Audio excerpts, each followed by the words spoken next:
আসতে আর বেশি দেরি নেই। এখনই কেমন যেন ঠান্ডা পড়ে গেছে।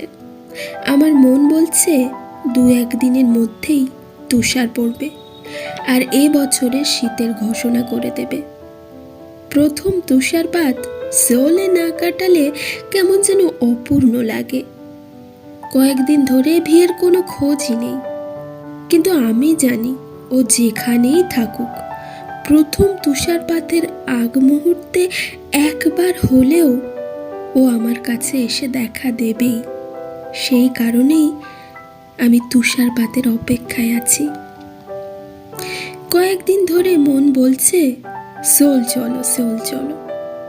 ওদিকে নামজুন ওপ্পা কোনো এক কাজে দেশের বাইরে চলে গেছে। কি মনে হলো সেদিন ব্যাগপত্র সব গুছিয়ে কাউকে কিছু না জানিয়ে হুট করে আমার আংপাম্যানের কাছে চলে গেলাম, অর্থাৎ ইয়ুঙ্গি ওপ্পার কাছে। স্বাভাবিকভাবে কাজের মানুষ কাজে ব্যস্ত থাকবেন, আমি আর ইয়ন্তান একা ওনার অ্যাপার্টমেন্টে। কি করব ভেবে না পেরে বাইরে বেরিয়ে পড়লাম। সেওলে এই এলাকাটাতে আমি খুব কম বারই এসেছি।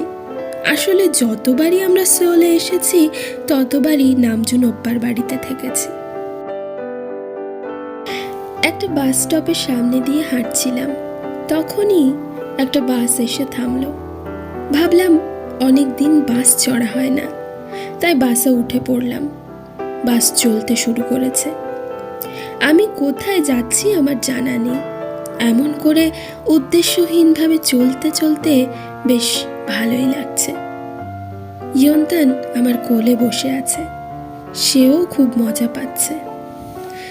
জানালার বাইরের দৃশ্য দেখে মনটা ফুরফুরে লাগছে। মনে হচ্ছে কত দিন পর যেন জগতের আলো দেখতে পাচ্ছি। এমন একটা খুশির মুহূর্তে মনে হলো ভি সঙ্গে থাকলে আরো ভালো লাগতো। এমন সময় জানালার বাইরে হঠাৎ ভিকে দেখতে পেলাম। সত্যি দেখেছি কিনা জানি না, হ্যালোসিনেশনও হতে পারে। আমি পরের স্টপেই নেমে পড়লাম। তারপর হাঁটতে হাঁটতে সে জায়গায় ফিরে এলাম যেখানে ভিকে দেখেছিলাম। আশেপাশে চতুর্দিকে ভালো করে দেখলাম, ভি নেই। হয়তো সেওলেই নেই, আমি হয়তো ভুল দেখেছি। 7-5 ভাবতে ভাবতে আবার ইয়ুঙ্গি ওপ্পার অ্যাপার্টমেন্টে ফিরে এলাম। ওপ্পা তখনও ফেরেননি। লোকটা হার্ডওয়ার্ক করতে পটু, সেই কারণেই তিনি মিন ইয়ুঙ্গি। ঘরে ফেরার কিছুক্ষণের মধ্যেই ডোরবেল বাজলো। ভাবলাম ওপ্পা ফিরে এসেছে, তাই অত কিছু না ভেবে উঠে যেয়ে মেন ডোর খুলে দিলাম। কিন্তু ও মা, কেউ নেই। তাহলে ডোরবেল বাজালো কে? আমি চিন্তা করতে করতে দরজা লাগিয়ে ফিরে এলাম। কিছুক্ষণ পর আবার বেল বেজে উঠল। কিছুক্ষণের জন্য মনে হলো ভি নয় তো, এরকম বদমেশি কেবল ওই করতে পারে। তাই আবার উঠে যেয়ে দরজা খুললাম, কেউ নেই। আমি ভিয়ের উদ্দেশ্যে চড়া গলায় বললাম, তেতে তুই? আমি জানি এটা তুই ছাড়া আর কেউ না। এখন ভালোই ভালোই বেরিয়ে আয়। কারো কোনো সাড়া শব্দ না পেয়ে আবার ফিরে এলাম। এবার আমি রিভলভারটা হাতে নিয়ে দরজার পাশে দাঁড়িয়ে অপেক্ষা করতে লাগলাম। অনেকক্ষণ হয়ে যাচ্ছে, কারো কোনো সাড়া শব্দ নেই। আরও বেশ কিছুক্ষণ অপেক্ষার পর তৃতীয়বার আর বেল বাজল না।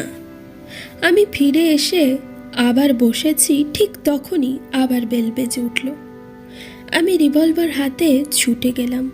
দরজা খোলার আগে লুকিং গ্লাসে চোখ লাগিয়ে দেখলাম ইয়ুঙ্গি ওপ্পা দাঁড়িয়ে আছে। তার রিভলভারটা পকেটে ঢুকিয়ে রেখে তারপর দরজা খুললাম। ওপ্পাকে দেখে খুবই ক্লান্ত মনে হচ্ছে। বললাম, একটু আগে তুমি এসেছিলে? ওপ্পা সোফায় বসে গলার টাই খুলতে খুলতে বলল, কখন? এই তো মিনিট 30 হবে। ওপ্পা টাই খুলে সোফায় এলিয়ে পড়ে চোখ বন্ধ করে বলল, কিছু হেটার্স এসেছিল বোধহয়, তোকে দেখে আমার গার্লফ্রেন্ড মনে করেছে হয়তো। কথাটা শেষ করার সাথে সাথে ওপ্পা গভীর ঘুমের মধ্যে তলিয়ে গেল। ইয়ঙ্গে ওপ্পার ওখানে আমি আরও 2 দিন ছিলাম। একদিন সকালে আমি আর ইয়ন্তান রাস্তা দিয়ে হেঁটে যাচ্ছি। আমার মনে হলো কেউ যেন আমাকে ফলো করছে। তখনই আমি অন্য পথ ধরলাম। হ্যাঁ, একটি মহিলা, মুখে মাস্ক পরা, গায়ে কালো জ্যাকেট, মাথায় কালো টুপি, বেশ অনেকক্ষণ থেকে আমাকে ফলো করছে। চাই কি মহিলাটা? আমি মাথায় বুদ্ধি খাটিয়ে চট করে পাশের একটা গলিতে ঢুকে পড়লাম। তার ঠিক 1.5-2 মিনিট যেতে না যেতেই মহিলাটা গলির মধ্যে প্রবেশ করলো। সাথে সাথে আমি ওর ওপর ঝাঁপিয়ে পড়লাম। কায়দা করে ওর হাত দুটো পিছন দিক থেকে ধরে ওর মাথায় বন্দুক ধরলাম। একদম চুপ, অনেকক্ষণ থেকে দেখছি। কে পাঠিয়েছে তোকে? চাস কি? হ্যাঁ? মহিলাটি কোনো কথা না বলে আমার থেকে নিজেকে ছাড়ানোর আপ্রাণ চেষ্টা করছে। আমি বললাম, চুপ, একদম নড়বি না। বন্দুক দেখছিস? বাঁচতে চাইলে যা জিজ্ঞেস করছি তার উত্তর দে। মহিলাটি তখন বন্দুক দেখে থরথর করে কাঁপতে শুরু করেছে। আমাকে ছেড়ে দিন, আমি কিছু করিনি, আমি গরিব মানুষ। এই মাত্র একজন আমাকে অনেকগুলো টাকা আর তার পরনের সব কিছু খুলে আমাকে পরিয়ে দিয়েছে। বিশ্বাস করুন, আমি কিছু করিনি, লোভে পড়ে টাকাগুলো নিয়েছি।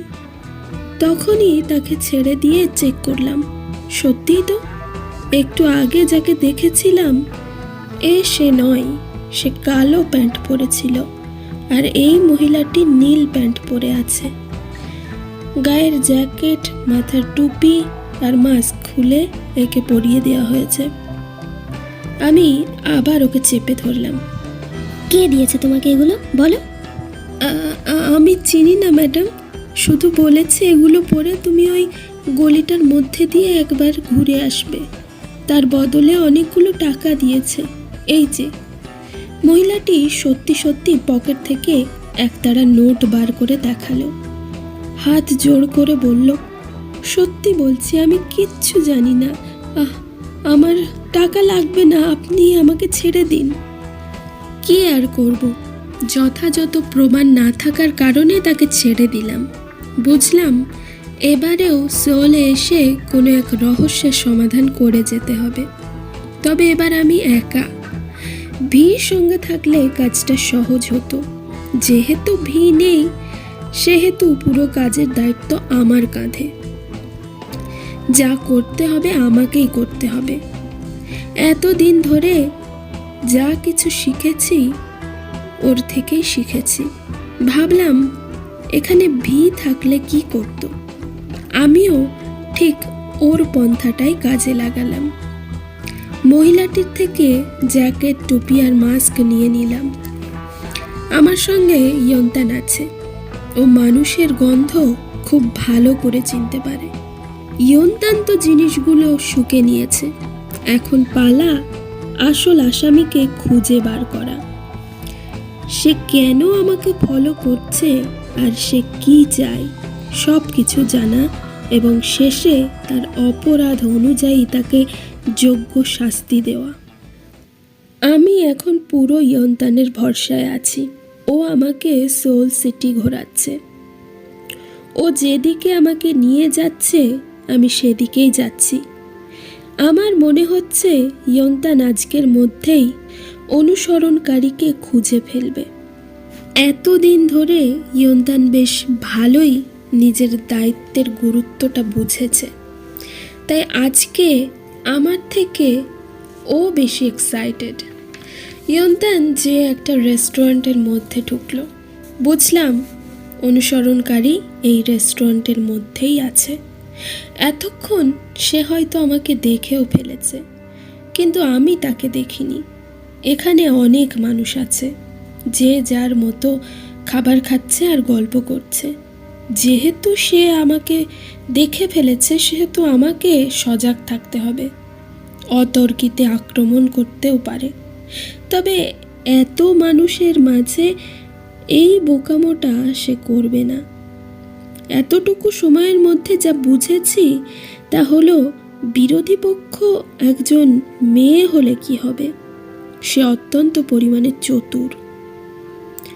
আমি চারদিকে চোখ বুলিয়ে নিচ্ছি, তখনই একজন ওয়েটার এসে বলল, আসুন ম্যাডাম, বলুন আপনার জন্য কি আনতে পারি। আমি চুপচাপ একটা টেবিলে বসে কিছু খাবার অর্ডার করে দিলাম। লক্ষ্য করে দেখলাম কেউ আমাকে অবজার্ভ করছে কি না। না, সবাই নিজের নিজের খাবারে ব্যস্ত। খাবার খেতে খেতে প্রতিটা মানুষকে খুঁটিয়ে খুঁটিয়ে পরীক্ষা করলাম। কারো মধ্যে তেমন সন্দেহজনক কিছুই দেখলাম না। হয়তো সে আমাকে দেখে অনেক আগেই এখান থেকে বেরিয়ে গেছে, তাই আমিও বেরিয়ে এলাম। তারপর অনেক সময় ধরে এ রাস্তা ও রাস্তা ঘুরে ঘুরে খুঁজলাম, কোনো সূত্র পাওয়া গেল না। আমি জানি না যাকে খুঁজে বেড়াচ্ছি সে আসলে কি অপরাধ করেছে, তবে আমি নিশ্চিত সে কোনো না কোনো ছোট কিংবা বড় যে কোনো একটা ক্রাইম তো করেছে, না হলে আমাকে এভাবে ফলো সে করতো না। না, এই রহস্যের সমাধান যতক্ষণ না হচ্ছে আমার শান্তি নেই। পরদিন সকালে আবার বেরোলাম ক্রিমিনালকে খোঁজার জন্য। বেশ বুঝতে পারছি তাকে এত সহজে ধরা যাবে না। যতক্ষণ না সে আবার আমাকে ফলো না করছে ততক্ষণ তাকে ধরা সম্ভব নয়। আমার থেকে সে কিছু তো একটা চায়। কি চাই? এটাই হলো প্রশ্ন। হয়তোবা আমার জীবনটাই চাই। এ পর্যন্ত এমন ঘটনা বহুবার ঘটেছে, মৃত্যুর মুখোমুখি বহুবার হয়েছি, এবারও হব। আমার মন বলছে সে যেটা চাক না কেন সেটা নেওয়ার জন্য আজও আমার পিছু নেবে। আগের দিন তাকে হাতের নাগালে পেয়েও হারিয়েছি, আজ আর সে ভুল হবে না। আর হলোও তাই। আমি দেখে নিয়েছি একজন আমাকে ফলো করছে। আমিও ডিটেকটিভ ডে হিয়ংয়ের শিষ্য। দ্রুত গতিতে পাশা উল্টে দিলাম। রাস্তা চেঞ্জ করে এখন আমি ওই মহিলাকে ফলো করতে শুরু করেছি। হঠাৎই যেন ভূমিকম্পের মতো হয়ে সব ওলট পালট হয়ে গেল। সে এখন কিছুই বুঝতে পারছে না। তাকে দেখে বেশ বোঝা যাচ্ছে তার মাথার তালগোল পাকিয়ে যাচ্ছে। সে আমাকে অনুসরণ করছিল। এখন আমার নাম গন্ধ খুঁজে পাচ্ছে না। সে নিজেকে অনেক চালাক মনে করেছিল। ওয়াইএনকে তীরের নিশানা করেছিল। এখন সেই ওয়াইএনের তীরের নিশানা হয়ে গেছে। রাস্তার পাশে একটা বেঞ্চে বসে পড়ল সে। কিছুক্ষণ চুপচাপ কিছু চিন্তা ভাবনা করে পকেট থেকে ফোন বার করে ঘাঁটতে লাগলো। এমন সময় আমি পিছন দিক থেকে যেয়ে ওকে ধরলাম। এইবার বাচ্চাধন কোথায় যাবে? সে হেসে বলল, তুমি কোথায় যাবে? আমাকে ছাড়, না হলে এই দেখতে পাচ্ছিস, এই পোস্ট বাটনে একটা ক্লিক করলেই তুই শেষ। তোর ভাগ্যটা ভালো রে, একটা সেকেন্ড দেরি করে আসলে আর রক্ষে থাকতো না। ওর হাতে ধরা মোবাইল স্ক্রিনে দেখলাম আমার আর ইয়ঙ্গি ওপ্পার একটা ছবি। একটু আগেই তোলা হয়েছে। ওপ্পা কাজে বেরিয়ে যাচ্ছিল। তখন আমি ওনার গাড়ির কাছে যেয়ে দাঁড়িয়েছিলাম। ওপ্পা আমার কাঁধে হাত রেখে বলছিল, সাবধানে থাকিস বোন, আজকাল আমাকে শেষ করার জন্য হেটার্সরা উঠে পড়ে লেগেছে। এর প্রভাব যেন তোর উপরে না পড়ে, না হলে ভিকে ডেকে নে। ও সঙ্গে থাকলে আর আমার তোকে নিয়ে কোনো চিন্তা থাকবে না। এই শয়তানটা সেই দৃশ্যটাই ক্যাপচার করেছে দূর থেকে। ছবির সাথে জঘন্যতম ক্যাপশনও লিখেছে। ইয়ঙ্গি ওপ্পা ঠিকই বলেছে, এই ছবিতে আমাকে ইয়ঙ্গি ওপ্পার গার্লফ্রেন্ড হিসেবে পরিচয় দেওয়া হয়েছে। ভালোই আমাকে ছেড়ে দে বলছি, না হলে এখনই পোস্ট করে দেব। রাগে তখন আমার সারা শরীর জ্বলতে শুরু করেছে। আমি ডিটেকটিভ ভিএর থেকে ট্রেনিং নিয়ে তৈরি হয়েছি। কোন পরিস্থিতিতে কি করতে হবে ভালো রকম জানি। মেয়েটি কিছু বুঝে ওঠার আগেই আমি দারুণ কায়দায় এক হাত দিয়ে ঝপ করে ওর হাত থেকে ফোনটা কেড়ে নিলাম। ওর নড়ার ক্ষমতা নেই। আমার অন্য হাতের বন্দুক মেয়েটির মাথায় ঠেকানো। ক্রিমিনালকে তার উপযুক্ত স্থানে পৌঁছে দিয়ে আমি ফিরে এলাম। এই ক্রিমিনাল যে জঘন্যতম অপরাধ করেছে তা আর বলার অন্ত রাখে না, কিন্তু আমি নিশ্চিত ওর পেছনে আরও লোক আছে, না হলে এত বড় সাহস সে করতে পারতো না। যাক, ওকে যখন ধরা গেছে এখন একে একে সবাইকেই ধরা হবে। একজন সফল ব্যক্তির সফলতার পেছনে অনেক গল্প থাকে, অনেক স্ট্রাগল করে তাকে সফলতার শিখরে পৌঁছাতে হয়। পৌঁছানোর পরও তাদের শান্তি নেই। কিছু শয়তান থাকবেই তাকে সেখান থেকে টেনে নিচে নামানোর চেষ্টা করবে, নানা রকমভাবে তার হৃদয়ে আঘাত করবে, তাকে ক্ষত বিক্ষত করবে। এমনই একটা শয়তানকে আজ নিজের হাতে শায়েস্তা করেছি। ভেবেই আমার ভালো লাগছে, শান্তি লাগছে। রাত বাড়তে শুরু করেছে। আমি ঘরে বসে বই পড়ছি।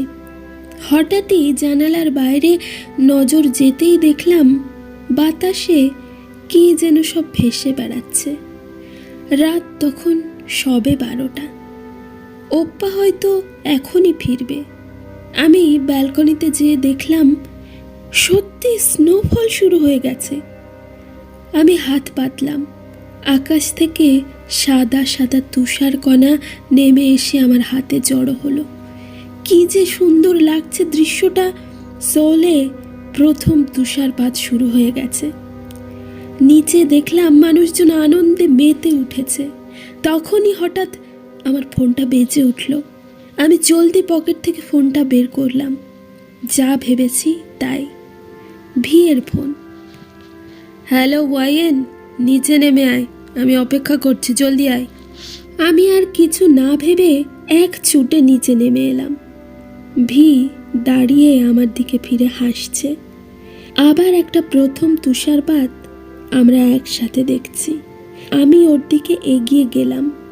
ও তখনও ঠায় দাঁড়িয়ে আমার দিকে ফিরে হাসছে। ইস তেতে, তুই জানিস না তোর এই হাসি ম্যাজিকের মতো কাজ করে। তোর এই হাসি আমার জীবনের খুশি থাকার একমাত্র ঔষধ। আমি ওর দিকে এগিয়ে যেতে যেতে বললাম, এতদিন কোথায় ছিলি? ও বলল, কংগ্রাচুলেশনস, একা একা কেসের সমাধান করতে শিখে গেছিস।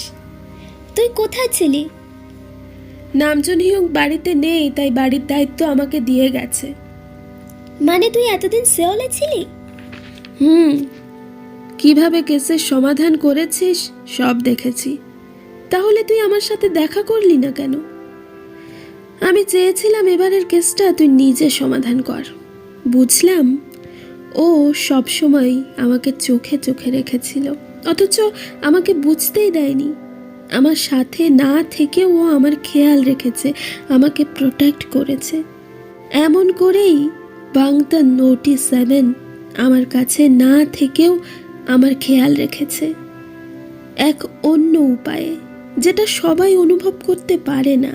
যারা অনুভব করেছে তাদেরকে কেউ হারাতে পারে না।